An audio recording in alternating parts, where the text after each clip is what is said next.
शून्य पहिले पहिले जस्तो रहनु हुने छैन। आत्मा चिसो बनाउने र सोच रगत जस्तै जमाउने संसारमा स्वागत छ। यो कथा होइन, यो सम्भावित भविष्य हो। यो जर्ज ओरवेलको 1984। यहाँहरू सम्पूर्णलाई हिट्रिस्ने पाठशाला युट्युब च्यानलमा स्वागत गर्न चाहन्छु। केही समय पश्चातदेखि तपाईँले यस च्यानलमा विभिन्न प्रकारका एकाडेमिक अनलाइन कोचिङ क्लासहरूको भिडियोहरू प्राप्त गर्न सक्नुहुनेछ भने तत्कालीन समयमा तपाईँले अडियो बुक श्रृङ्खलाहरू प्राप्त गर्नुहुनेछ, जसले तपाईँको जीवनलाई थप एक इँटा थप्ने काम गर्नेछ। आज हामी एक ऐतिहासिक र कालजयी कृतिको अडियो बुक ल्याएका छौँ, 1984 बाई जर्ज ओरवेल। यो उपन्यासले हामीलाई एउटा यस्तो भविष्यको बारेमा सोच्न बाध्य पार्छ जहाँ व्यक्तिगत स्वतन्त्रता छैन र हरेक क्रियाकलापमा निगरानी राखिएको छ। यो कृतिले दमन, निगरानी र सरकारले सबै कुरा नियन्त्रण गर्ने खतरा देखाउँछ, जुन हामीलाई आजको समाजसँग जोड्न सकिन्छ। हामी पनि आजकल इन्टरनेट र सामाजिक मिडियामा थुप्रै निगरानीमा शिकार हुँदै गएका छौँ। के हामी पनि भविष्यमा ओरवेलको उपन्यास जस्तै एक युगमा प्रवेश गर्दैछौँ?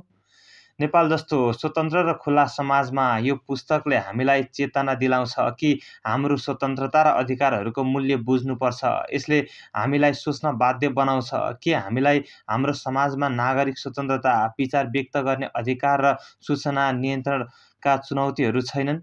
अब हामी सुरु गर्छौँ यस अडियो बुकलाई।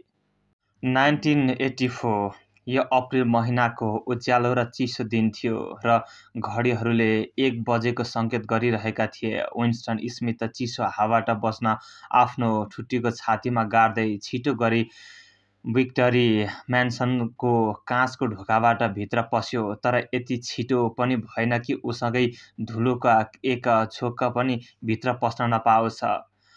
होलवेमा उम्लिएको बन्दाकोपी र पुराना चटाईको गन्ध थियो। त्यसको एक छेउमा भित्र प्रयोग गर्नका लागि धेरै ठुलो रङ्गिन पोस्टर टाँसिएको थियो।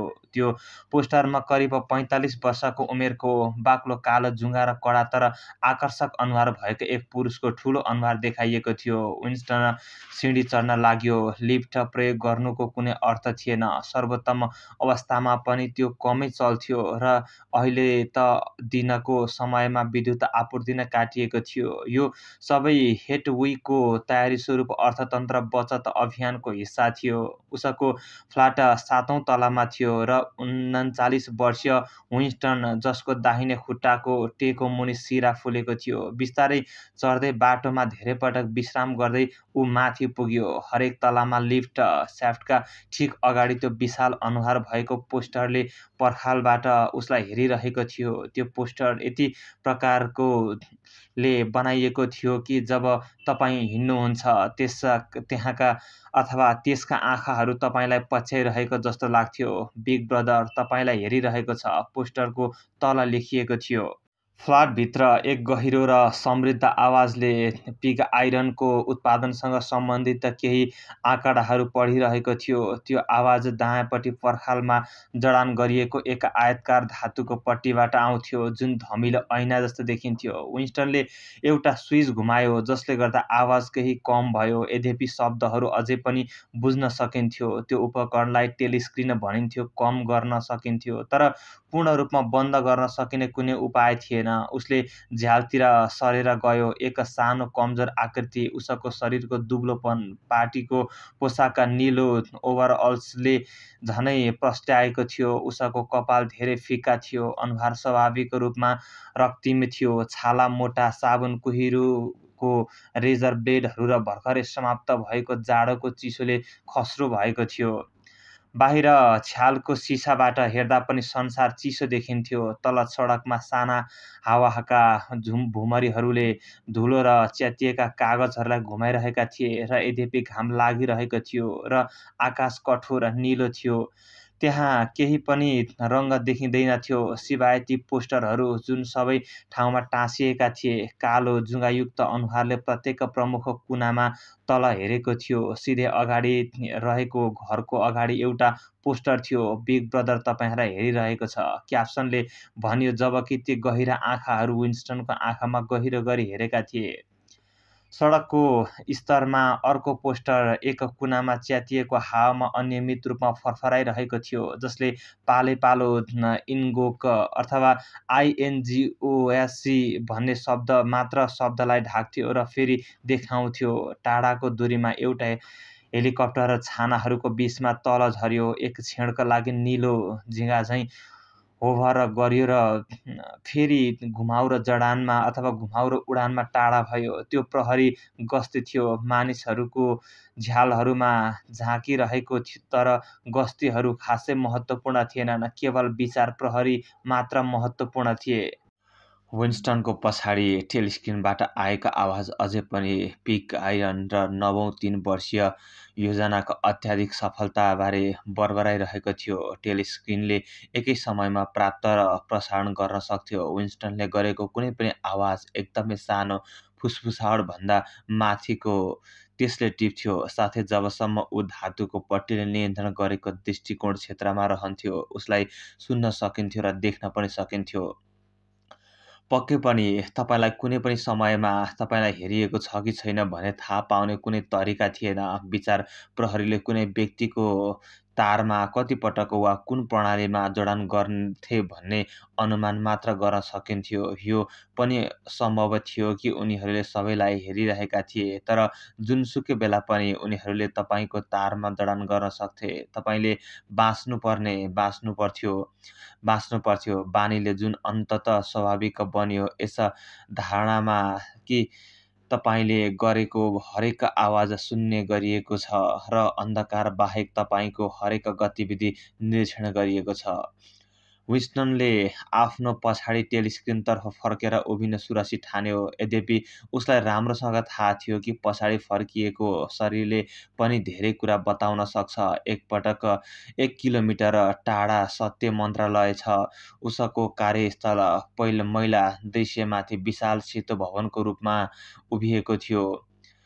उसले अलिकति अस्पष्ट घृणासँग सोच्यो, यो लन्डन हो, एयरस्ट्रिट वनको प्रमुख सहर, जुन ओसियानाका प्रान्तहरूमा जनसङ्ख्याको हिसाबले तेस्रो ठुलो थियो, जसले आफ्नो बाल्यकालको कुनै सम्झना निकाल्ने प्रयास गर्यो, जसले उसलाई बताउन सकोस् कि लन्डन सधैँ यस्तै थियो कि होइन, के सधैँ यस्ता सड्ने अवस्थामा रहेका 19औँ शताब्दीका घरहरू थिए, जसका पर्खालहरू काठका ठुला टुक्राले अड्याइएका, झ्यालहरू कार्डबोर्डले टालिएका र छाना टिनले छोपिएका थिए, र ती बमले नष्ट गरिएका स्थानहरू जहाँ प्लास्टरको धुलो हावामा घुमिरहेको थियो र झारहरू भग्नावशेष माथि फैलिरहेका थिए, र ती स्थानहरू जहाँ बमले ठुलो क्षेत्र खाली गरेको थियो र कुखुराको खोर जस्ता काठका घरहरूमा फोहोरको बस्तीहरू उभिएका थिए। तर यो सबै व्यर्थ थियो। उसलाई सम्झना आउँदैनथ्यो। उसको बाल्यकालको केही पनि बाँकी थिएन, सिवाय केही उज्यालो दृश्यहरूको जुन कुनै पृष्ठभूमि बिना घटेका थिए र प्राय बुझ्न नसकिने भए। सत्य मन्त्रालय न्युस्पिक भाषामा मिन्टु देखिने कुनै पनि वस्तुबाट आश्चर्यजनक रूपमा फरक थियो। यो चम्किलो सेतो कङ्क्रिटको विशाल पिरामिड आकारको संरचना थियो, जुन एकपछि अर्को छतहरू हुँदै 300 मिटर आकाशतर्फ उक्लिएको थियो। विन्स्टन उभिएको स्थानबाट यसको सेतो सतहमा सुन्दर अक्षरहरूमा लेखिएका पार्टीका 3 नाराहरू पढ्न सकिन्थ्यो। युद्ध नै शान्ति हो, स्वतन्त्रता नै दासत्व हो, अज्ञानता नै शक्ति हो। भनिन्छ कि सत्य मन्त्रालयमा जमिनमाथि 3000 कोठाहरू थिए र जमिनमुनि पनि त्यस्तै शाखाहरू फैलिएका थिए। लन्डनभरि यस्ता आकार र स्वरूपका केवल 3 अन्य भवनहरू थिए। यी भवनहरूले वरपरको वास्तुकलालाई यति सानो बनाइदिएका थिए कि भिक्टरी म्यान्सर्सको छानाबाट उभिएर चारैवटा मन्त्रालय एकैपटक देख्न सकिन्थ्यो। यी 4 मन्त्रालयहरूमा सम्पूर्ण सरकारको संयन्त्र विभाजित थियो। ती 4 मन्त्रालयहरू यस्ता थिए: सत्य मन्त्रालय समाचार, मनोरञ्जन, शिक्षा र ललित कलासँग सम्बन्धित मन्त्रालय; शान्ति मन्त्रालय युद्धसँग सम्बन्धित मन्त्रालय; प्रेम मन्त्रालय कानुन र व्यवस्था कायम गर्ने मन्त्रालय; समृद्धि मन्त्रालय आर्थिक मामिलाहरूको जिम्मेवारी दिने मन्त्रालय। न्युजपिक भाषामा तिनीहरूलाई क्रमशः Minitrue, Minipax, Miniluv र मिनी प्लेन्टी भनिन्थ्यो। प्रेम मन्त्रालयमा साँच्चीकै डरलाग्दो थियो। यसमा झ्यालहरू थिएनन्। विन्स्टन कहिले प्रेम मन्त्रालयभित्र गएको थिएन, न त त्यसको आधा किलोमिटर नजिक पुगेको थियो। यो स्थानहरूमा अत्याधिक काम बाहेक प्रवेश असम्भव थियो। यो पनि काँडे तारको जाल, फलामका ढोका र लुकेका मेसिन गनको जाल पार गरेर मात्र। यसको बाहिरी पर्खालसम्म पुग्ने सडकहरूमा पनि कालो पोसाकमा गोरिल्ला जस्ता अनुहार भएका सुरक्षा गार्डहरू गस्ती गर्थे, जो जोडिएका लट्ठीहरू बोकेका हुन्थे। विन्स्टन अचानक फर्कियो। उसले आफ्नो अनुहारमा शान्त आशावादको भाव ल्यायो, जुन टेलिस्क्रिनको सामना गर्दा देखाउनु उचित मानिन्थ्यो। उसले कोठा पार गरेर सानो भान्सामा पुग्यो।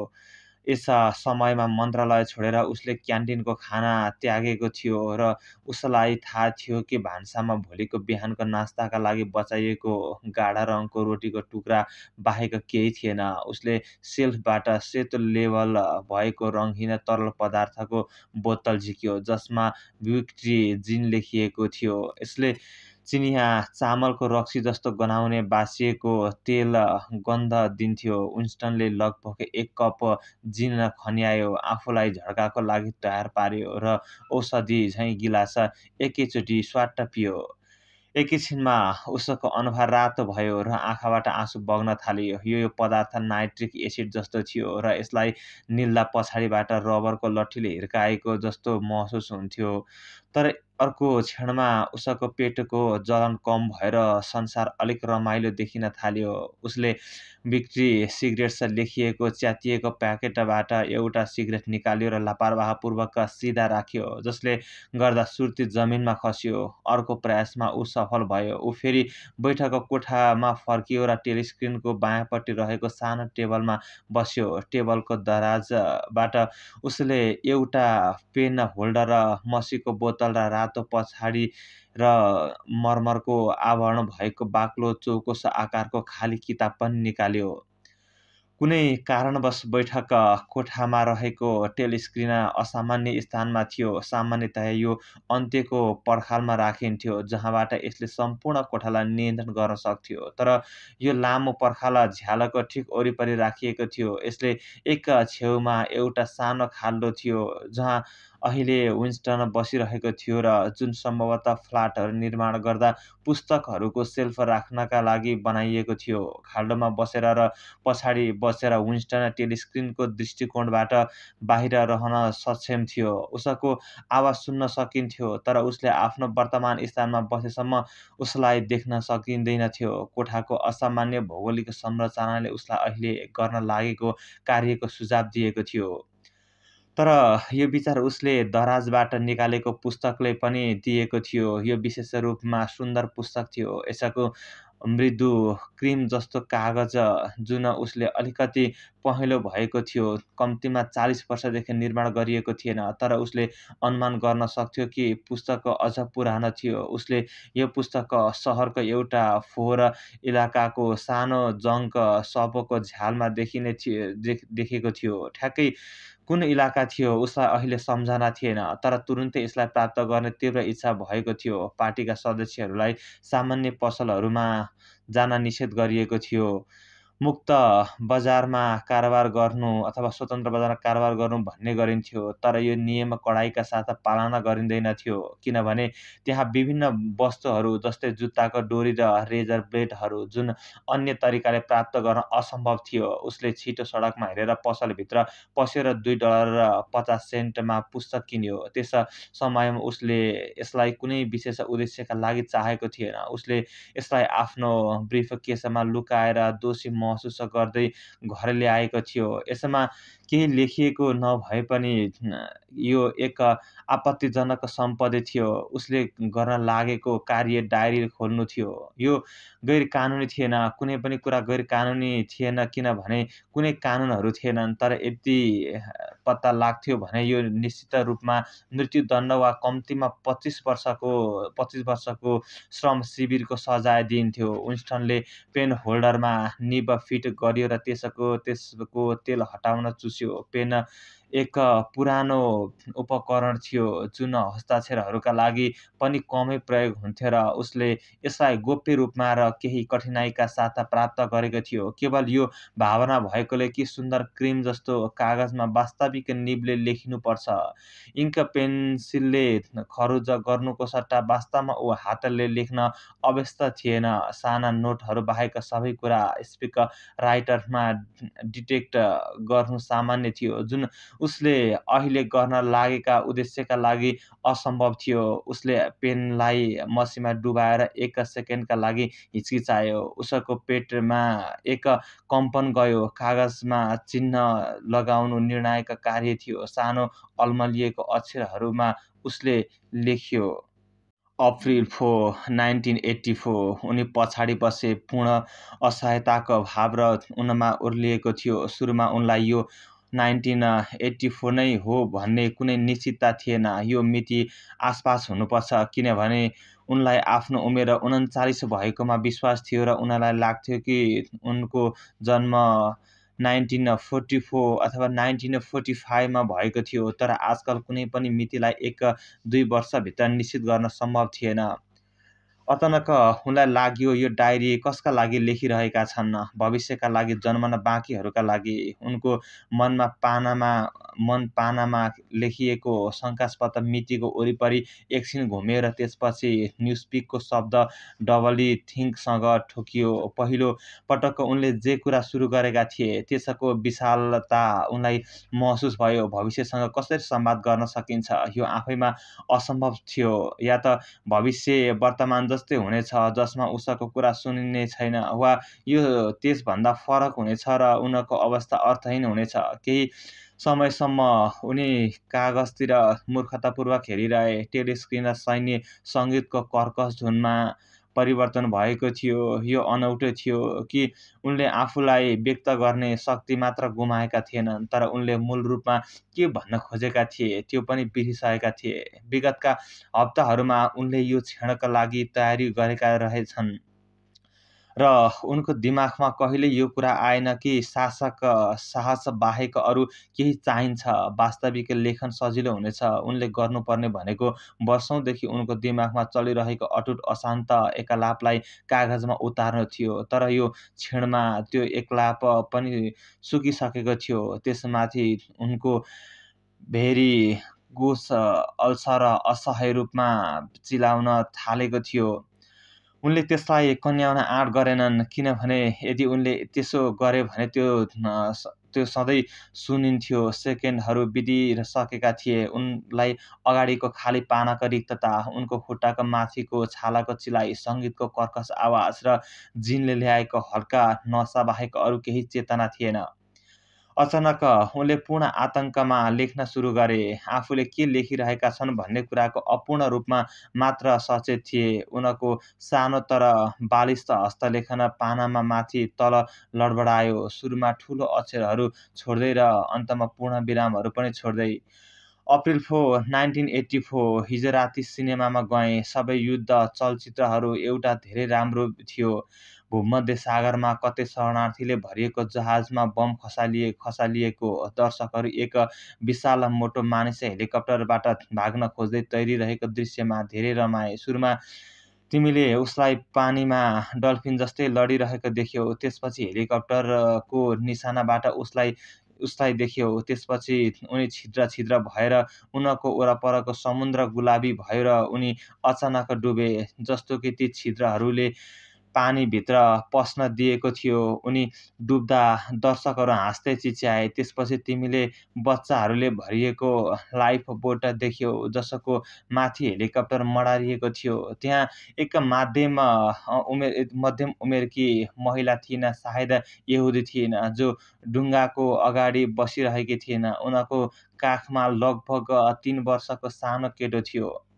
सानो केटो डरले चिच्याइरहेको थियो र उनको छातीको बीचमा टाउको लुकाउँदै थियो, जस्तो कि उनी उनको भित्रै पस्न खोजिरहेका थिए। र महिला आफै डरले निलो भएकी थिइन्। उनलाई अँगालो हालेर सान्त्वना दिइरहेकी थिइन्। सधैँ उनलाई जति सक्थ्यो ढाक्दै, जस्तो कि उनको हातले गोलीहरू रोक्न सक्थे। त्यसपछि हेलिकप्टरले तिनीहरूको बीचमा 20 किलोको बम खसाल्यो। भयानक चमक भयो र डुङ्गा सबै काठका टुक्राहरूमा परिणत भयो। त्यसपछि एउटा बच्चाको हात माथि माथि हावामा उडिरहेको अद्भुत दृश्य थियो। हेलिकप्टरको नाकमा क्यामेरा भएकोले त्यसलाई पछ्याइएको हुनुपर्छ र पार्टीका सिटहरूबाट धेरै ताली बज्यो। तर घरको प्रोल भागमा बसेकी एक महिलाले अचानक हङ्गामा मचाउन सुरु गरिन् र चिच्याउन थालिन् कि यो बच्चाहरूको अगाडि देखाउनु हुँदैन थियो, यो ठिक छैन।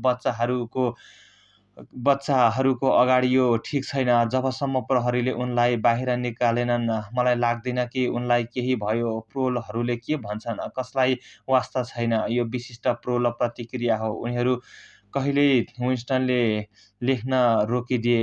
एक त उनको मांसपेशी बाउडिएको थियो, उनलाई थाहा थिएन कसले गर्दा उनले यस्तो निरर्थक कुरा पोखेका थिए। तर जिज्ञासाको कुरा के थियो भने यो गर्दै उनको दिमागमा एउटा बिल्कुलै फरक सम्झना स्पष्ट भएर आएको थियो, जसलाई उनी लगभग लेख्न सक्ने अवस्थामा महसुस गरिरहेका थिए। अहिले उनलाई थाहा भयो कि यही अर्को घटनाका कारण उनी अचानक घर फर्किएर आज डायरी लेख्न थालेका थिए। यो बिहान मन्त्रालयमा भएको कुरा थियो। यदि यत्रो अस्पष्ट घटनालाई भएको भन्न सकिन्छ भने झन्डै 11 बजेको थियो र रेकर्ड विभागमा जहाँ विन्स्टन काम गर्थे, उनीहरू कुर्सीहरू क्याबिनबाट तानेर हलको बीचमा ठूलो टेलिस्क्रिनको अगाडि जम्मा गरिएका थिए, 2 मिनेट घृणाको तयारीका लागि।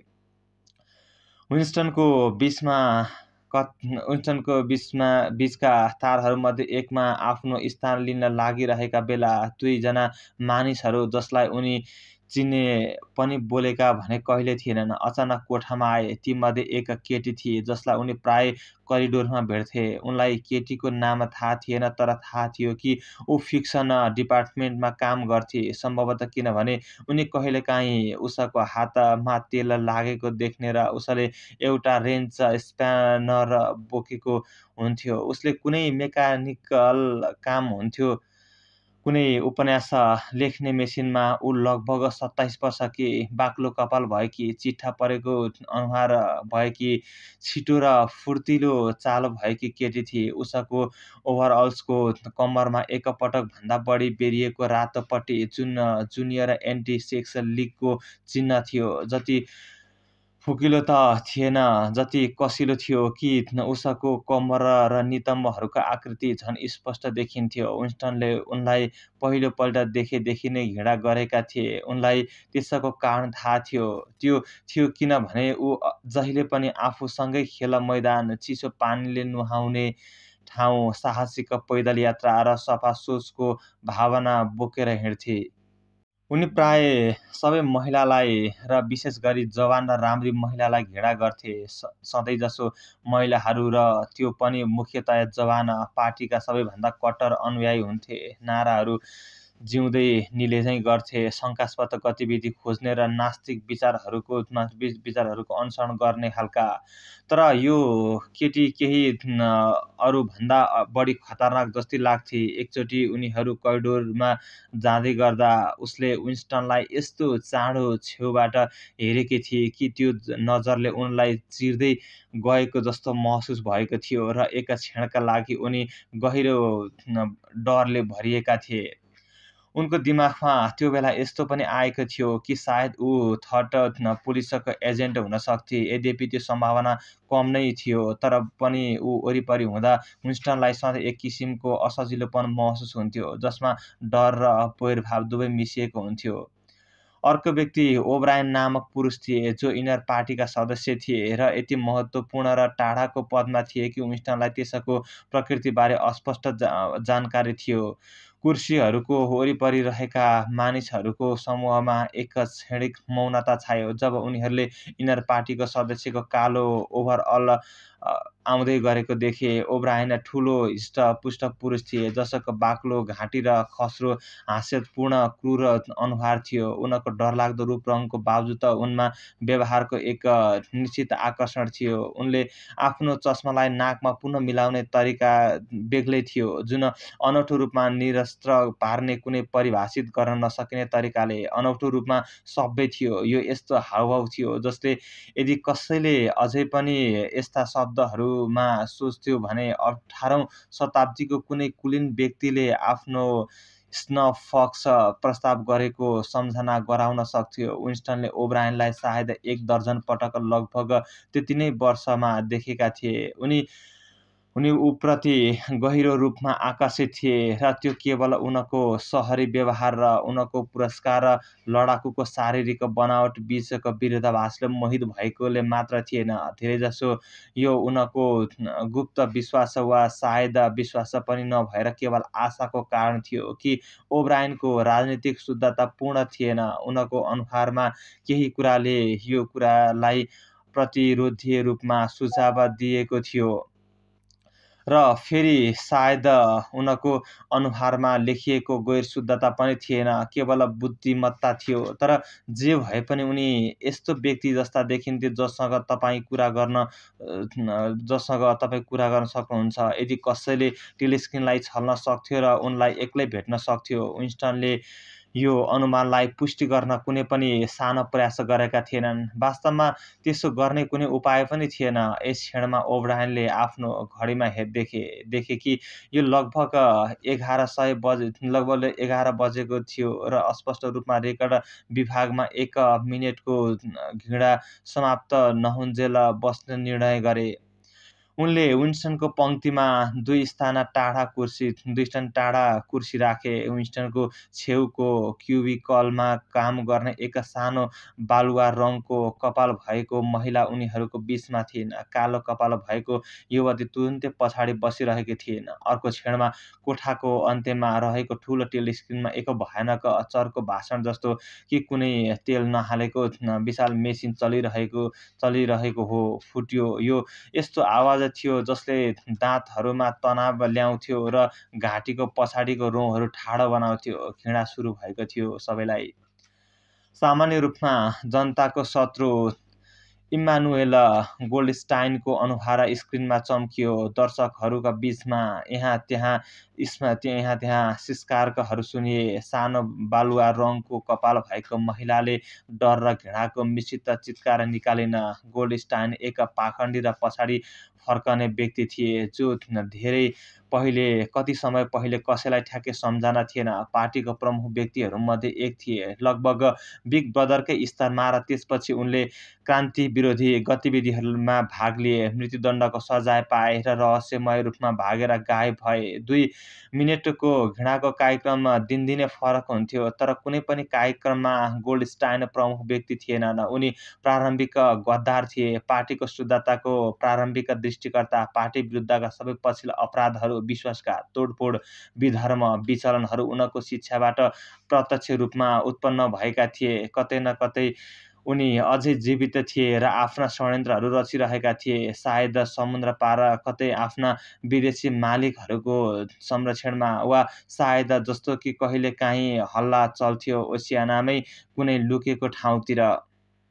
विन्स्टनको डायाफ्राम सङ्कुचित भयो। उनले गोल्डस्टाइनको अनुहार देख्दा सधैँ पीडादायक भावनाहरूको मिश्रण महसुस गर्थे। यो एक दुब्लो यहुदी अनुहार थियो, सेतो कपालको ठूलो अस्पष्ट प्रभावमण्डल र सानो दाढीसहित चतुर अनुहार। तर कसरी हो स्वाभाविक रूपमा घृणित, लामो पातलो नाकमा एक प्रकारको वृद्ध मूर्खता जसको अन्त्यमा चस्मा अडिएको थियो। यो भेडाको अनुहार जस्तो थियो र उनको आवाजमा पनि भेडा जस्तै गुण थियो।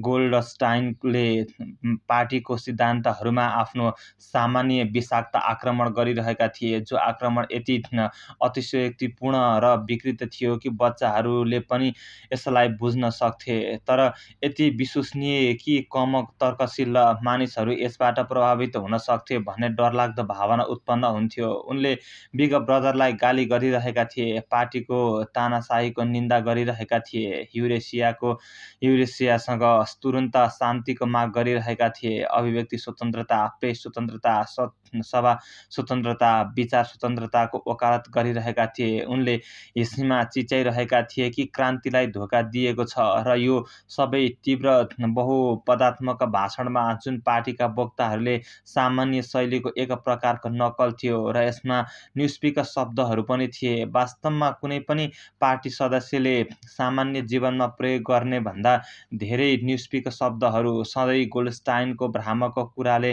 ढाकेको वास्तविकतामा कुनै शङ्का नहोस् भनेर उनको टाउको पछाडि टेलिस्क्रिनमा युरेसियन सेनाको अन्ततः स्तम्भहरू मार्च गरिरहेका थिए। पंक्ति पंक्तिमा ठोसहरू देखिने मानिसहरू, अभिव्यक्तिविहीन एसियाली अनुहारसहित जो स्क्रिनको सतहमा तैरन्थे र गायब हुन्थे र उस्तै अरूले प्रतिस्थापन गर्थे। सैनिकहरूको बुटले निरस तालबद्ध धप्का गोल्डस्टाइनको भेडाको जस्तो आवाजको पृष्ठभूमि बन्थ्यो। घिडा 30 सेकेन्ड अगाडि बढ्न नपाउँदै कोठामा आधा मानिसहरूबाट अनियन्त्रित क्रोधका उद्धरणहरू फुट्न थाले। स्क्रिनमा आत्मसन्तुष्ट भेडा जस्तो अनुहार र त्यस पछाडिको युरेसियन सेनाको भयानक शक्ति सहन गर्न नसकिने थियो। त्यसबाहेक गोल्डस्टाइनको दृष्टि वा सोचाइले नै स्वचालित रूपमा डर र क्रोध उत्पन्न गर्थ्यो। उनी युरेसिया वा स्टासिया भन्दा बढी स्थिर घृणाको विषय थिए, किनभने जब ओसियानाका यी शक्तिहरूमध्ये एकसँग युद्धमा हुन्थ्यो, अर्कोसँग सामान्यतया शान्ति हुन्थ्यो। तर अनौठो कुरा के थियो भने यद्यपि गोल्डस्टाइनलाई सबैले घृणा र तिरस्कार गर्थे, यद्यपि हरेक दिनमा हजारौं पटक मञ्चहरूमा, टेलिस्क्रिनमा, पत्र पत्रिकामा, किताबहरूमा उनको सिद्धान्तहरू खण्डन गरिन्थ्यो, ध्वस्त पारिन्थ्यो, उपहास गरिन्थ्यो। तिनको दयनीय फोहोरहरू, ती फोहोरपनलाई सबैको सामु प्रस्तुत गरिन्थ्यो र यो सबैको बावजुद उनको प्रभाव कहिले कम भएको जस्तो लाग्दैनथ्यो। सधैँ नयाँ मूर्खहरू उनबाट प्रभावित हुन तयार थिए। विचार प्रहरीले उनको निर्देशनमा काम गर्ने जासुस र तोडफोडकर्ताहरूलाई पर्दाफास नगरेको कुनै दिन थिएन। उनी विशाल छायामय सेनाको कमान्डर थिए, राज्यलाई उल्टाउने समर्पित भूमिगत षड्यन्त्रकारीहरूको सञ्जाल, ब्रदरहुड र त्यसको नाम भएको अनुमान गरिन्थ्यो। त्यहाँ एक भयानक किताबको फुसफुस कथाहरू पनि थिए, जसमा सबै विधर्मीहरूको सङ्ग्रह थियो, जसको लेखक गोल्डस्टाइन थिए र यो त्यहाँ गुप्त रूपमा प्रसारित हुन्थ्यो। यो शीर्षक विहीन किताब थियो। मानिसहरूले यति कुरा गर्थे भने केवल द बुक भनेर सम्बोधन गर्थे, तर यस्ता कुराहरूको जानकारी केवल अस्पष्ट हल्लाहरू मार्फत मात्र हुन्थ्यो। ब्रदरहुड वा द बुक कुनै सामान्य पार्टी सदस्यले व्यवस्था गर्न सकिने विषयहरू थिए। दोस्रो मिनेटमा घृणा उन्मादमा पुग्यो। मानिसहरू आफ्नो ठाउँमा उफ्रिरहेका थिए र स्क्रिनबाट आउने पागलपनपूर्ण भेडाको जस्तो आवाजलाई डुबाउन आफ्नो स्वरको उच्चतम तहमा चिच्याइरहेका थिए। सानो बालुवा रङको कपाल भएको महिला, चम्किलो गुलाबी रङ भएकी केटी थिइन् र उनको मुख माछा जस्तो खुल्दै र बन्द हुँदै थियो। ओब्रायनको भारी अनुहार पनि रातो भएको थियो। उनी आफ्नो कुर्सीमा एकदम सिधा बसेका थिए। उनको शक्तिशाली छाती फुल्दै र काँप्दै थियो, जस्तो कि उनी लहरको आक्रमणलाई सामना गरिरहेका थिए। विन्स्टन पछाडिको कालो कपाल भएको युवतीले सुँगुर सुँगुर सुँगुर भन्दै चिच्याउन सुरु गरेकी थिइन् र अचानक उनले भारी न्युस्पिक शब्दकोश उठाइन् र स्क्रिनतर्फ फ्याँकिन्।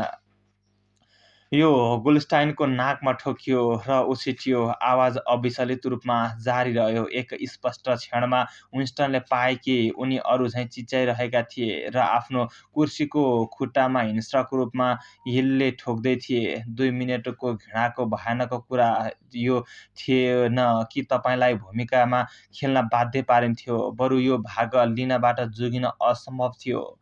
30 सेकेन्डभित्र कुनै पनि बहाना अनावश्यक हुन्थ्यो। डर र प्रतिशोधको एक भयानक उन्माद, मार्ने, यातना दिने, हथौडाले अनुहारहरू ध्वस्त पार्ने इच्छा सम्पूर्ण मानिसहरूको समूहमा विद्युत प्रवाह जस्तै बग्थ्यो। तपाईँलाई आफ्नो इच्छा विपरीत एक चिच्याउने पागलपनमा परिणत गर्थ्यो। र तैपनि यो क्रोध एक अमूर्त दिशाहीन भावना थियो, जुन एक वस्तुबाट अर्को मा बत्तीको उज्यालो अथवा बत्तीको ज्वाला जस्तै परिवर्तन हुन सक्थ्यो। त्यसैले एक क्षणमा विन्स्टनको घृणा गोल्डस्टाइनतर्फ थिएन, बरु बिग ब्रदर पार्टी र विचारा प्रहरीतर्फ थियो। र यस्ता क्षणहरूमा उनको मन स्क्रिनमा एक्लो उपहासित विधर्मीतर्फ गयो, जो झुटको संसारमा सत्य र विवेकको एकमात्र संरक्षक थियो। र तैपनि अर्को क्षणमा उनी वरपरका मानिसहरूसँग एक भए र गोल्डस्टनको बारेमा भनिएको सबै कुरा उनलाई सत्य लाग्यो। ती क्षणहरू उनको बिग ब्रदरप्रतिको गुप्त घृणा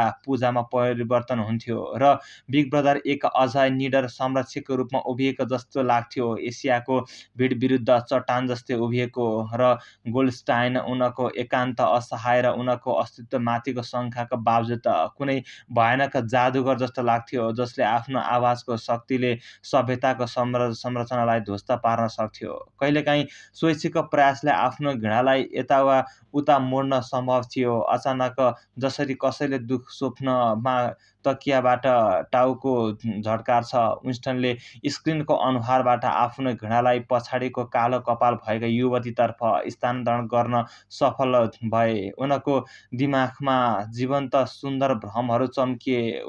उनलाई रबरको डन्डाले कुटेर मार्थे, उनलाई नग्न अवस्थामा खम्बामा बाँधेर सेन्ट सेबास्टियन जस्तै तीरले छेड्थे, उनलाई बलात्कार गर्थे र चरम उत्कर्षको क्षणमा उनको घाँटी काट्थे। पहिलेभन्दा राम्रो उनले अब बुझ्यो कि उनले उनलाई घृणा गर्थे किनभने उनी जवान र सुन्दर र सेक्सविहीन थिइन्, किनभने उनीसँग सुत्न चाहन्थे र कहिल्यै त्यस्तो गर्न सक्थेनन्, किनभने उनको मिठो लचिलो कम्मरमा जसले तपाईँलाई आफ्नो हातले घेर्न आग्रह गर्थ्यो, केवल घृणित रातको साहस थियो, पवित्रताको आक्रमणको प्रतीक।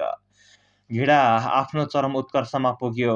गोल्डस्टाइनको आवाज वास्तविक भेडाको भ्याग जस्तो भएको थियो र एक क्षणको लागि अनुहार भेडाको अनुहारमा परिवर्तन भयो। त्यसपछि भेडाको अनुहार युरेसियन सैनिकको आकृतिमा मिसियो, जो विशाल र भयानक, आफ्नो सब मेसिन गन गर्जँदै स्क्रिनको सतहबाट बाहिर निस्कने जस्तो देखिन्थ्यो, जसले अगाडिको पङ्क्तिका केही मानिसहरू वास्तवमा आफ्नो सिटमा पछाडि हटे। तर त्यही क्षणमा सबैले कालो जुङ्गा शक्ति र रहस्यमय शान्तिले भरिएको र यति विशाल कि यसले लगभग स्क्रिन पुरै भर्थ्यो। कसैले बिग ब्रदरले के भनिरहेका थिए सुनेनन्। यो केवल केही प्रोत्साहनका शब्दहरू थिए, युद्धको कोलाहलमा उच्चारण गर्ने शब्दहरू, व्यक्तिगत रूपमा छुट्याउन नसकिने तर बोलेको तथ्यले आत्मविश्वास पुनर्स्थापना गर्ने खालका थिए। त्यसपछि बिग ब्रदरको अनुहार फेरि मधुरो भयो र यसको सट्टा पार्टीका ती नाराहरू ठुला अक्षरहरूमा उभिए, युद्ध शान्ति हो, स्वतन्त्रता दासता हो, अज्ञानता शक्ति हो। तर बिग ब्रदरको अनुहार स्क्रिनमा धेरै सेकेन्डसम्म रहिरह्यो, जस्तो कि यसले सबैको आँखामा पारेको प्रभाव तुरुन्त मेटिन नसक्ने थियो। सानो बालुवा रङको कपाल भएको महिलाले आफूलाई अगाडिको कुर्सीमा पछाडि फ्याँकिदिएन। मेरो उद्धारकर्ता जस्तो सुनिने काँप्ने गुनगुनसहित उनले स्क्रिनतर्फ आफ्नो हात फैलाइन्। त्यसपछि उनले आफ्नो अनुहार हातमा लुकाइन्। यो स्पष्ट थियो कि उनी प्रार्थना गरिरहेकी थिइन्। यस क्षणमा सम्पूर्ण मानिसहरूको समूहले गहिरो, ढिलो, तालबद्ध "फी-फी-बी" को नारा लगाउन सुरु गर्यो। पटक पटक धेरै ढिला भयो। पहिलो बी र दोस्रो बीका बीचमा लामो विरामसहित एक भारी गुनगुन आवाज। कसरी हो अनौठो रूपमा जङ्गली, जसको पृष्ठभूमिमा नाङ्गे खुट्टाको थप्का र टमटमको धड्कन सुनिन्थ्यो। सायद 30 सेकेन्डसम्म उनीहरूले यो जारी राखे। यो एक प्रकारको भजन थियो, बिग ब्रदरको बुद्धि र भव्यताको। तर यो अझ बढी आत्म-हिप्नोसिसको कार्य थियो, तालबद्ध आवाजद्वारा चेतनालाई जानी जानी डुबाउने। विन्स्टनको भित्री अङ्गहरू चिसो भएको जस्तो लाग्थ्यो। 2 मिनेटको घृणामा उनी सामान्य उन्मादमा सामेल हुनबाट रोकिन सकेनन्। तर यो उपमानवीय बीबीको नारा सधैँ उनलाई आतङ्कले भरिदिन्थ्यो। निश्चित रूपमा उनी अरूसँगै नारा लगाउँथे, अन्यथा गर्न असम्भव थियो। आफ्ना भावनाहरूलाई लुकाउन, आफ्नो अनुहारलाई नियन्त्रण गर्न, अरूले जे गर्छन् त्यही गर्नु एक स्वाभाविक प्रतिक्रिया थियो। तर त्यहाँ 2 सेकेन्डको अवधि महत्त्वपूर्ण कुरा भयो। यदि यो वास्तवमा भयो भने क्षणिकका रूपमा उनले ओब्रायनको आँखा समाते।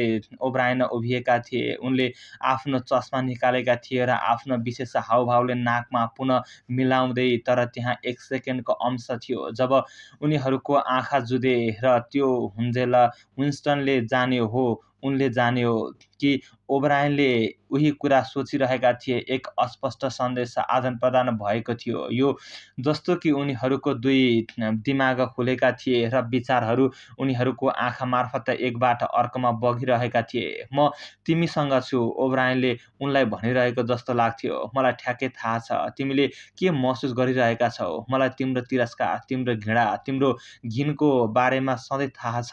तर चिन्ता नगर्नु, म तिम्रो पक्षमा छु।" तर त्यसपछि बुद्धिमत्ताले चमक गायब भयो र ओब्रायनको अनुहार अरूको जस्तै अभेद्य भयो। त्यो सबै थियो र उनलाई कहिले अनिश्चितता थियो कि भयो कि भएन। यस्ता घटनाहरूको कुनै निरन्तरता हुँदैनथ्यो। तिनले केवल उनमा यो विश्वास वा आशालाई जीवित राखे कि उनीहरू बाहेक अरू पनि पार्टीका शत्रु थिए। शायद विशाल भूमिगत षड्यन्त्रहरूको हल्ला साँचो थियो। शायद ब्रदरहुड वास्तवमै अस्तित्वमा थियो। अनन्ततः गिरफ्तारी, स्वीकारोक्ति र मृत्युदण्डका बावजुद ब्रदरहुड केवल मिथक होइन भन्ने निश्चित गर्न असम्भव थियो। कहिलेकाहीँ उनले यसमा विश्वास गर्थे कि कहिलेकाहीँ गर्थेनन्। कुनै प्रमाण थिएन, केवल क्षणिक झलकहरू जसले केही पनि अर्थ राख्न सक्थ्यो वा केही पनि अर्थ नराख्न पनि सक्थ्यो। सुनेका कुराकानीहरूका टुक्राहरू, शौचालयका भित्तामा हल्का लेखिएका अक्षरहरू। एकपटक जब 2 अपरिचितहरू भेटे, हातको सानो चाल जुन पहिचानले सङ्केत जस्तो देखिन्थ्यो। यो सबै अनुमान थियो। धेरै सम्भवतः उनले सबै कुरा कल्पना गरेका थिए। उनले फेरि ओब्रायनलाई नहेरी आफ्नो क्युबिकलमा फर्के। उनीहरूको क्षणिक सम्पर्कले पछ्याउने विचार उनको दिमागमा मुस्किलले आयो। यो अकल्पनीय रूपमा खतरनाक हुन्थ्यो यदि उनलाई यो कसरी गर्ने थाहा भए पनि। 1 सेकेन्ड, 2 सेकेन्ड उनीहरूले अस्पष्ट नजर आदान-प्रदान गरे र त्यो कथाको अन्त्य थियो। तर यो पनि एक स्मरणीय घटना थियो, यो बन्द एक्लोपनमा जसका मानिसहरूले बाँच्नु पर्थ्यो। विन्स्टनले आफूलाई झकझकाएर सिधा बसे। उनले डकार छोडे। उनको पेटभित्र जिन्न उक्लिएको थियो। उनको आँखा जुन पानामा केन्द्रित थियो। उनले पाए कि जब उनी असहाय रूपमा सोच विचारमा डुबेका थिए, उनले स्वचालित कार्य जस्तै लेखिरहेका थिए र यो पहिले जस्तो सङ्कुचित असहज हस्तलेखन थिएन। उनको कलम चिल्लो कागजमा रमणीय रूपमा सरेको थियो, ठुला र सफा ठुला अक्षरहरूमा छाप्दै। बिग ब्रदरलाई खत्तम गर, बिग ब्रदरलाई खत्तम गर, बिग ब्रदरलाई खत्तम गर, बिग ब्रदरलाई खत्तम गर, बिग ब्रदरलाई खत्तम गर। पटक पटक आधा पाना भरिएको थियो। उनले आतङ्कको एक झड्क महसुस गर्नबाट रोकिन सकेनन्। हो, हास्यास्पद थियो किनभने ती विशेष शब्दहरू लेख्नु डायरी खोल्ने प्रारम्भिक कार्यहरूभन्दा बढी खतरनाक थिएनन्। तर एक क्षणको लागि उनलाई बिग्रिएको पानाहरू च्यातेर सम्पूर्ण उद्यम त्याग्ने प्रलोभन भयो। तैपनि उनले त्यसो गरेनन् किनभने उनलाई थाहा थियो कि यो व्यर्थ नै हो। उनले बिग ब्रदरलाई खत्तम गर लेखे वा नलेखे यसले कुनै फरक पार्दैनथ्यो। उनले डायरीलाई निरन्तरता दिए वा नदिए पनि यसले कुनै फरक पार्दैनथ्यो। विचार प्रहरीले उनलाई जे भए पनि समात्थे। उनले अपराध गरेको थियो, कलम कागजमा नराखे पनि गरेको हुन्थ्यो। यो मूल अपराध थियो जसमा अन्य सबै समावेश थिए। विचार अपराध, उनीहरूले यसलाई भन्थे। विचार अपराध यस्तो कुरा थिएन जुन सधैँ लुकाउन सकिन्थ्यो। तपाईँ केही समय, यहाँसम्म कि वर्षौँसम्म सफलतापूर्वक छल्न सक्थे, तर ढिलो वा चाँडो उनीहरूले तपाईँलाई अवश्य रूपमा समात्न सक्थे। यो सधैँ राति हुन्थ्यो। गिरफ्तारीहरू अपरिवर्तनीय रूपमा राति हुन्थे। निन्द्राबाट अचानक झड्का तपाईँको काँधमा खस्थ्यो। हातले हल्लाउने, तपाईँको आँखामा चम्किने बत्तीहरू, ओछ्यान वरपर कठोर अनुहारहरूको घेरा। अधिकांश अवस्थामा कुनै सुनवाई हुँदैनथ्यो। गिरफ्तारीको कुनै रेकर्ड हुँदैनथ्यो। मानिसहरू केवल गायब हुन्थे। सधैँ राति तपाईँको नाम रजिस्टरहरूबाट हटाइन्थ्यो। तपाईँले गरेको सबै कुराको हरेक रेकर्ड मेटाइन्थ्यो। तपाईँको एकपटक अस्तित्वलाई इन्कार गरिन्थ्यो र त्यसपछि बिर्सिन्थ्यो। तपाईँलाई खारेज गरिन्थ्यो, नष्ट गरिन्थ्यो। वाष्पीकृत सामान्य शब्द थियो। एक क्षणको लागि उनलाई एक प्रकारको हिस्सीले समात्यो। उनले हतारमा असङ्गठित लेखनहरूको लेख्न सुरु गरे। उनीहरूले मलाई गोली हानेछन्, मलाई वास्ता छैन। उनीहरूले मेरो घाँटीको पछाडि गोली हानेछन्, मलाई वास्तै छैन। बिग ब्रदरलाई खत्तम गर। उनीहरूले सधैँ घाँटीको पछाडि गोली हान्छन्, मलाई वास्ता छैन। बिग ब्रदरलाई खत्तम गर। उनी आफ्नो कुर्सीमा पछाडि बसे, आफैप्रति अलिकति लज्जित र कलम तल राखे। अर्को क्षणमा उनी हिंस्रक रूपमा झस्किए। ढोकामा कसैले ढकढक गरिरहेको थियो। पहिल्यै उनी मुसा जस्तै चुपचाप बसे, यो व्यर्थ आशामा कि जे कोहीले एकपटकको प्रयासपछि जान्छ। अब कोही अब होइन। ढकढक दोहोरियो। सबैभन्दा खराब कुरा ढिलाइ गर्नुहुन्थ्यो। उनको मुटु ड्रम जस्तै धड्किरहेको थियो, तर उनको अनुहार लामो बानीले सम्भवतः अभिव्यक्तिहीन थियो। उनी उठेर भारी कदमले ढोकातर्फ गए। यसरी अत्यन्तै उत्साहका बावजुद सकियो 1984 को पहिलो अध्याय। एउटा यस्तो संसारको झल्को जहाँ स्वतन्त्रता सपना जस्तै हुन्छ, तर कथा यहाँ रोकिन्न। अझै धेरै रहस्यहरू खुल्न बाँकी छन्, अझै धेरै प्रश्नहरू उठ्न बाँकी छन्। हामी अगाडि बढ्नेछौँ एक नयाँ मोडलतर्फ, जहाँ चरित्रहरूको जीवन झन जटिल सङ्घर्षपूर्ण हुँदै जानेछ। त्यसका लागि तपाईँले च्याप्टर 2 पर्खिरहनुहोला। हामी छिट्टै च्याप्टर 2 लिएर आउनेछौँ। अध्याय 2। जब विन्स्टनले ढोकाको ह्यान्डलमा हात राखे, उनले देखे कि उनले डायरी टेबलमा खुल्ला छोडेका थिए। बिग ब्रदरलाई खत्तम गर ठुला ठुला अक्षरहरूमा लेखिएको थियो, जुन कोठाको परबाट पनि पढ्न सकिन्थ्यो। यो अकल्पनीय पूर्वमा रूपमा मूर्खता काम थियो, तर उनले महसुस गरे आफ्नो आतङ्कको अवस्थामा उनी पनि मसी सुक्न नपाउँदै किताब बन्द गरेर क्रिम रङको कागजलाई धमिलो बनाउन चाहेनन्। उनले सास तानेर ढोका खोले। तुरुन्तै राहतको न्यानो लहर उन्न बग्यो। बाहिर एक रङहीन थिचिएको जस्तो देखिने महिला उभिएकी थिइन्, जसको पातलो कपाल र रेखाहरूले भरिएको अनुहार थियो। ओहो कमरेड, उनले उदास रुन्चे स्वरमा सुरु गरिन्। मलाई लाग्यो तपाईँ भित्र आउनुभयो। के तपाईँ हाम्रो भान्साको सिङ्क हेर्न आउनुहुन्छ? यो जाम भएको छ। र यो मिसेज पार्सन थिएन, एकै तलाको छिमेकीकी पत्नी। मिसेज शब्दलाई पार्टीले केही हदसम्म अस्वीकार गरेको थियो। तपाईँले सबैलाई कमरेड भन्नुपर्थ्यो, तर केही महिलासँग यो सहजै प्रयोग हुन्थ्यो। उनी लगभग 30 वर्षकी थिइन्, तर धेरै बुढी देखिन्थिन्। उनको अनुहारको रेखाहरूमा धुलो जमेको जस्तो लाग्थ्यो। विन्स्टनले उनलाई ग्यालियारबाट पछ्याए। यस्ता शौकिया मर्मत कार्यहरू लगभग दैनिक चिडाइ थिए।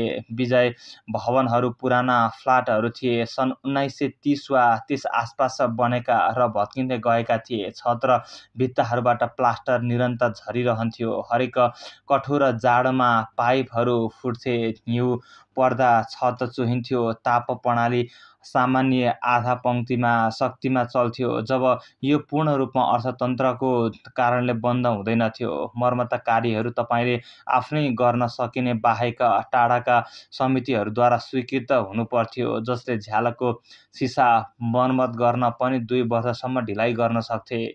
निश्चित रूपमा यो केवल टम घरमा नभएकोले हो, मिसेज पार्सनले अस्पष्ट रूपमा भनिन्। पार्सनको फ्ल्याट विन्स्टनको भन्दा ठुलो थियो र फरक तरिकाले फोहोर थियो। सबै कुरा कुटिएको, कुल्चिएको जस्तो देखिन्थ्यो, जस्तो कि त्यो ठाउँमा कुनै ठुलो हिंस्रक जनावरले भर्खरै भ्रमण गरेको होस्। खेलकुदका सामानहरू हकी स्टिक, बक्सिङ ग्लोभ्स, फुटेको फुटबलहरू, पसिनाले भिजेका स्टर्स उल्टाइएका भुइँमा छरिएका थिए र टेबलमा फोहोर भाँडाकुँडा र कुकुरको कान जस्ता अभ्यास पुस्तकहरूले थुप्रो थियो।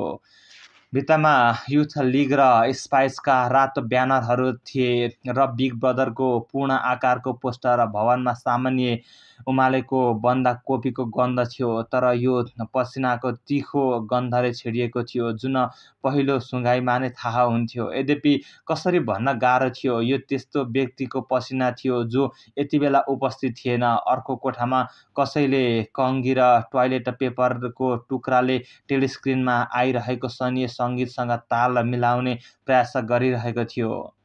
यो बच्चाहरूको कुरा हो, मिसेज पार्सन्सले ढोकातर्फ आधा आशङ्कित नजरले हेर्दै भनिन्। उनीहरू आज बाहिर गएका छैनन् र निश्चित रूपमा उनीहरूकै काम हुनुपर्छ। यो उनलाई वाक्य बिचमै टुङ्ग्याउने बानी थियो। भान्सालेको सिङ्क फोहोर हरियो पानीले लगभग भरिएको थियो, जसको गन्ध बन्दाकोपी भन्दा पनि खराब थियो। विन्स्टनले घुँडा टेकेर पाइपको कोणीय जोड्नी जाँचे। उनलाई आफ्नो हात प्रयोग गर्न मन पर्दैनथ्यो र झुक्न पनि मन पर्दैनथ्यो, जसले सधैँ उनलाई खोकी सुरु गराउँथ्यो। मिसेज पार्सन्सले असहाय रूपमा हेरिरहन्। निश्चित रूपमा यदि टम घरमा भएको भए उनले एकैछिनमा ठिक गरिदिन्थे। उनले भनिन्, उसलाई यस्तो कुरा मनपर्छ।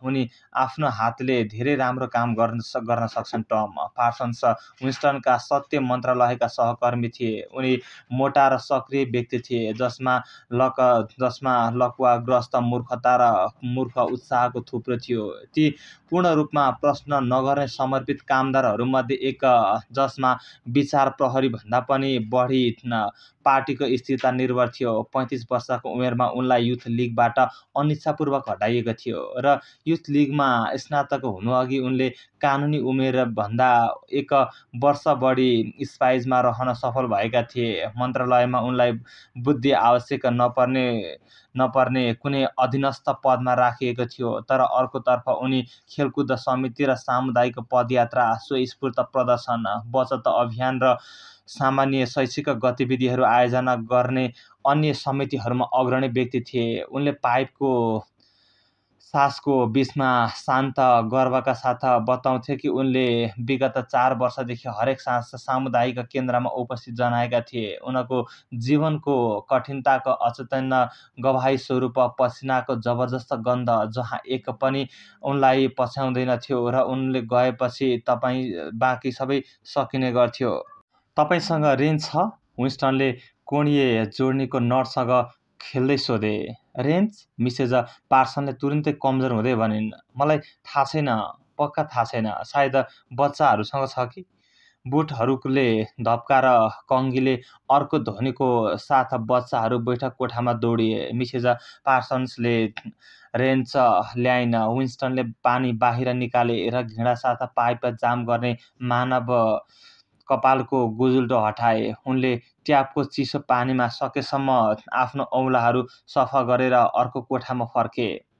हातमाथि एक जङ्गली आवाजले चिच्यायो। 9 वर्षको एक सुन्दर कठोर देखिने केटो टेबलको पछाडिबाट उफ्रिएर उनलाई खेलाउन स्वचालित पेस्तोलले धम्क्याउँदै थियो, जबकि उनको सानी बहिनी लगभग 2 वर्ष कान्छी काठको टुक्राले उही हाउभाउ गरिरहेकी थिइन्। दुवैले स्पाइसको वर्दी, नीलो सटर्स, खैरो सर्ट र रातो नेकटाई लगाएका थिए। विन्स्टनले आफ्नो हात टाउकोमाथि उठाए, तर असहज भावनासहित, किनभने केटाको व्यवहार यति क्रूर थियो कि यो पूर्ण रूपमा खेल थिएन। तिमी गद्दार हौ, केटाले चिच्यायो। तिमी विचार अपराधी हौ। तिमी युरेसियन जासुस हौ। म तिमीलाई गोली हान्छु। म तिमीलाई वाष्पीकृत गर्छु। म तिमीलाई नुन खानीमा पठाउँछु।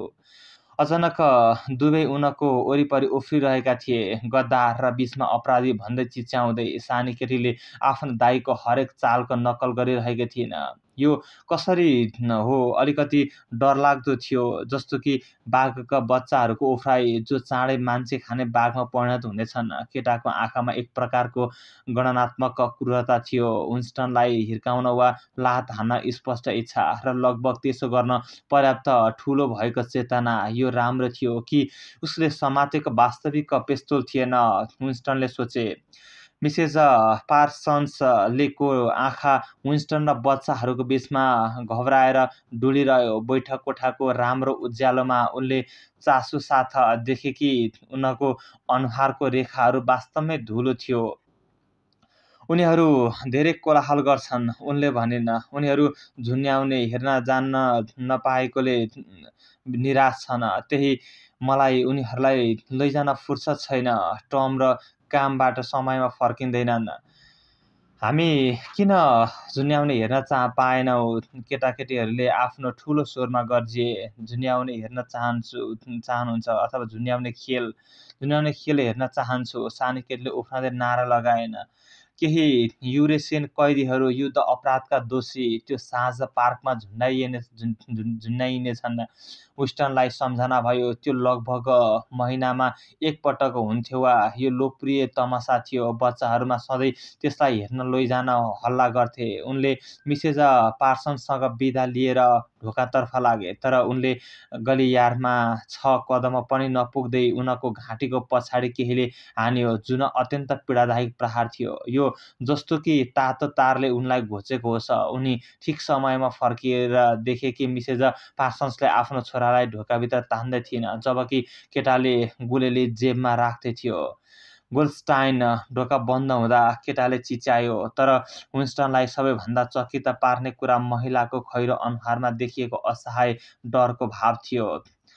फ्ल्याटमा फर्केर उनले टेलिस्क्रिनलाई छिटो पार गरेर टेबलमा फेरि बसे। अझै पनि आफ्नो घाँटी मिच्दै टेलिस्क्रिनबाट सङ्गीत रोकिएको थियो। यसको सट्टा एक अनौठो र कठोर सैन्य आवाजले एक प्रकारको क्रूर रस्वादन सहित आइसल्यान्ड र फारो टापुहरू बीचमा भर्खरै लङ्गर गरिएको नयाँ प्लेन्टिङ फोर्टेसको हतियारहरूको वर्णन पढिरहेको थियो।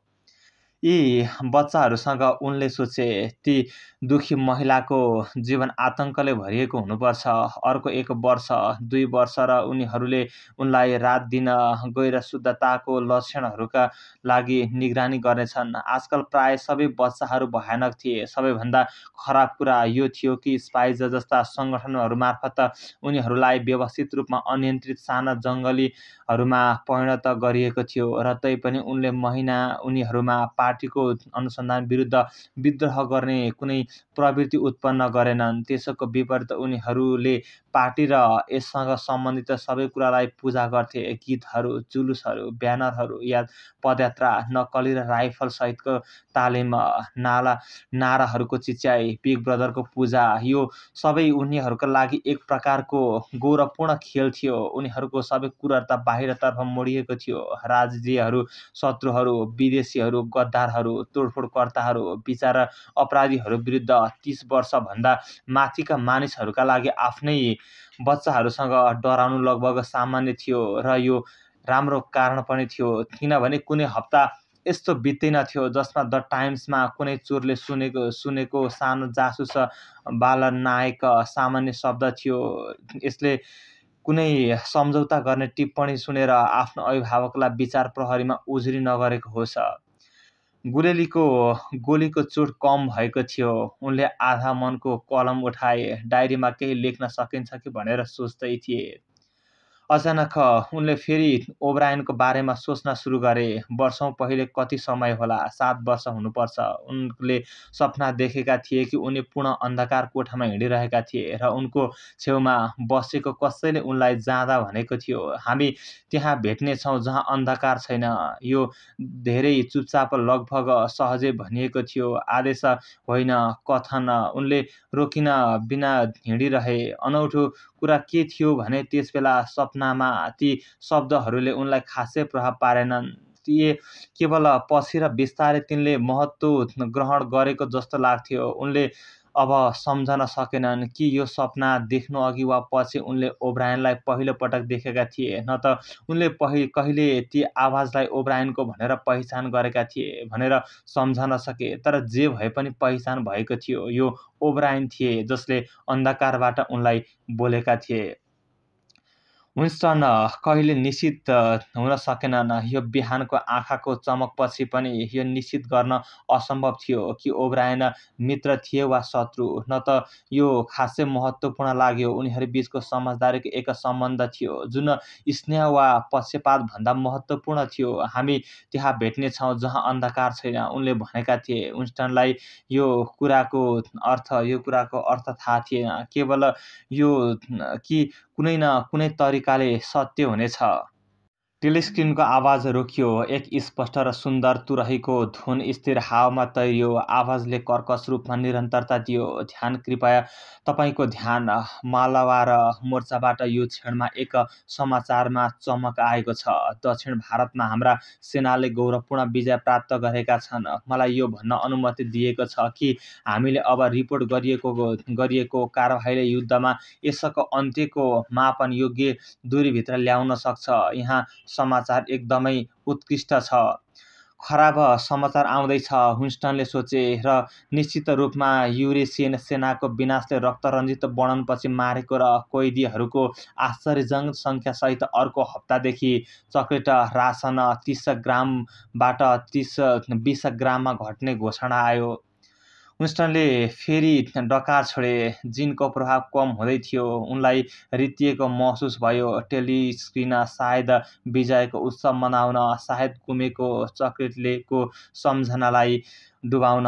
ओसियाना, यो तिम्रो लागि म ठोकियो। तपाईँले सम्मानमा उभिनु पर्थ्यो। यद्यपि उनको वर्तमान अवस्थामा उनी अदृश्य थिए।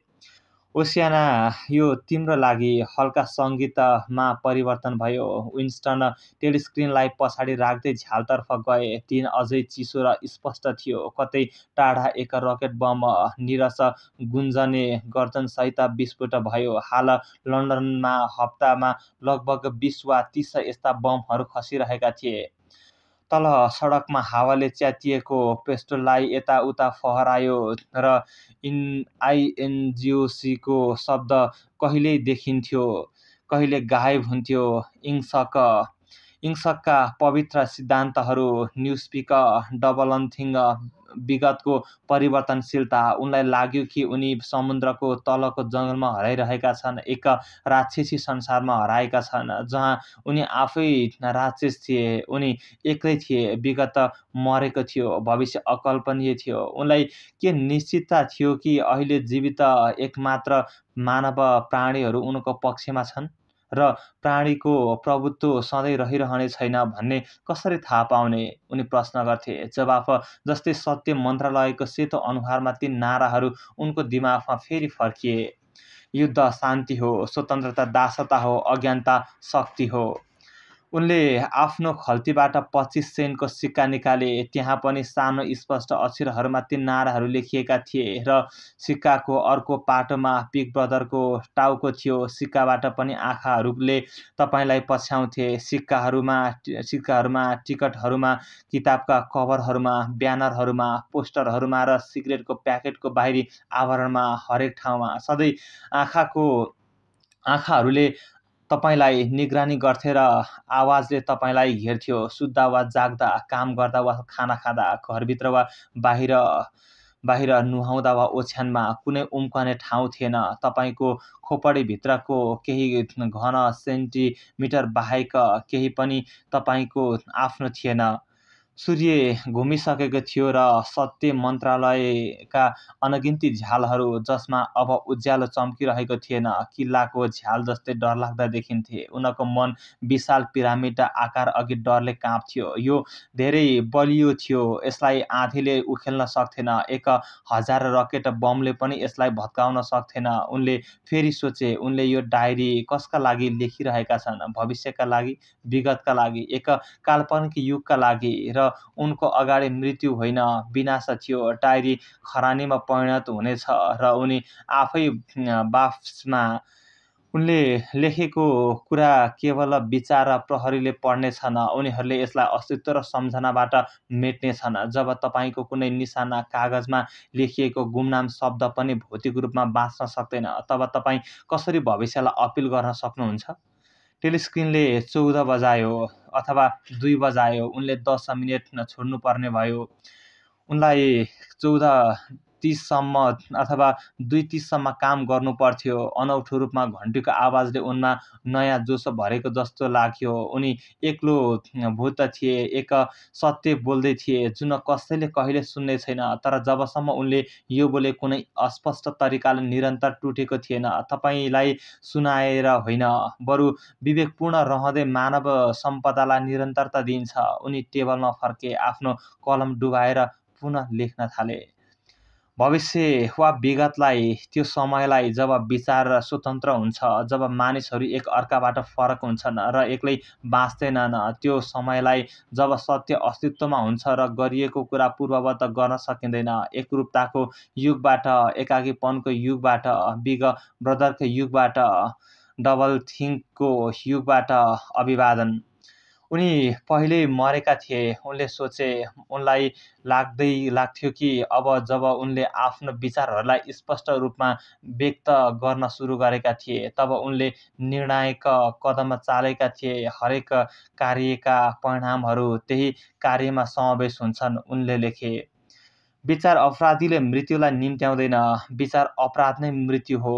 अब उनले आफूलाई मृत मानिसको रूपमा चिनेपछि सकेसम्म लामो समय बाँच्नु महत्त्वपूर्ण भयो। उनको दाहिने हातमा 2 औँलाहरू मसीले दागिएका थिए। यो ठिक त्यस्तो विवरण थियो जसले तपाईँलाई धोका दिन सक्थ्यो। मन्त्रालयमा कुनै उत्साहित अनुसन्धानकर्ता, सायद एक महिला, सानो बालुवा रङको कपाल भएको महिला वा काल्पनिक विभागकी कालो कपाल भएको केटी जस्तै ले सोच्न सुरु गर्न सक्थे कि उनले किन खाजाको अन्तरालमा लेखिरहेका थिए अथवा खाजा खाने बीचको समयमा लेखिरहेका थिए। किन उनले पुरानो शैलीको कलम प्रयोग गरेका थिए। उनले के लेखिरहेका थिए र त्यसपछि उपयुक्त ठाउँमा सङ्केत छोड्न सक्थे।